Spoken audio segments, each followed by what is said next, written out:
మచిలీపట్నంలో పోర్టు నిర్మాణం ఏడాదిలో పూర్తి కానుందన్నారు ఎంపీ బాలశౌరి. పలు రకాల పరిశ్రమలు తీసుకొచ్చి యువతకు ఉపాధి కల్పించేందుకు కృషి చేస్తారన్నారు. కృష్ణా జిల్లా పామరు సెంటర్లో ప్రగతి పథం కార్యక్రమాన్ని ఎంపీతో కలిసి ప్రారంభించారు ఎమ్మెల్యే వర్లకుమార్ రాజా. ప్రతి గురువారం పామరులో టీడీపీ కార్యాలయం వద్ద ప్రగతి పథం కార్యక్రమం జరుగుతుందన్నారు. ఇక 100% సమస్యల పరిష్కారానికి కృషి చేస్తామన్నారు. అభివృద్ధి చేద్దాం, చేసి చూపిస్తాం అన్నాం.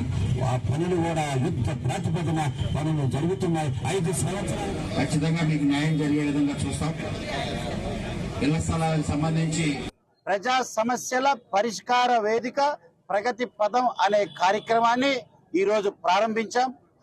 మాన్యశ్రీ మచిలీపట్నం పార్లమెంట్ సభ్యులు శ్రీ వల్లభనేని బాలశౌరి గారి చేతుల మీద ఈ కార్యక్రమం ప్రారంభించడం జరిగింది.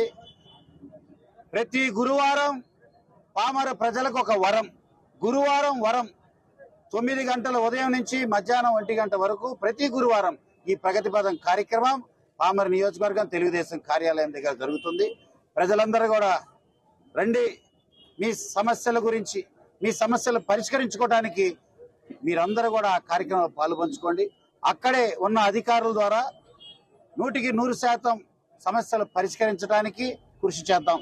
లేనిచో ఒక టైం ఫ్రేమ్, ఒక తారీఖు డిసైడ్ చేసుకొని అక్కడి నుంచి ఆ సమస్యను పరిష్కరించడానికి మేము మీ తరఫున ఫాలోఅప్ చేస్తాం తప్ప మీరు వెంటబడి మీరు 2వ, 4వ ఆఫీసుల చుట్టూరు తిరగాల్సిన పని లేదు.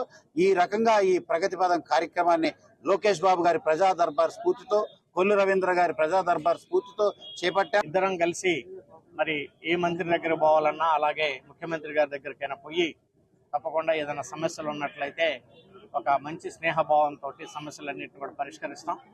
అదే రకంగా మచిలీపట్నం పోర్టు కూడా దాదాపు కంప్లీట్ కాబోతా ఉంది ఇంకొక 1 ఇయర్లో. అక్కడ అనేకమైనటువంటి ఇండస్ట్రీస్ తీసుకొచ్చి ఉద్యోగ అవకాశాలు కల్పించాలనే ఉద్దేశంతో కూడా ఒక పార్లమెంటు సభ్యుడిగా నేను కూడా ప్రయత్నం చేస్తా ఉన్నాను. తప్పకుండా మరి మచిలీపట్నంలో పోర్టుతో పాటు అనేకమైనటువంటి పరిశ్రమలు తీసుకొచ్చి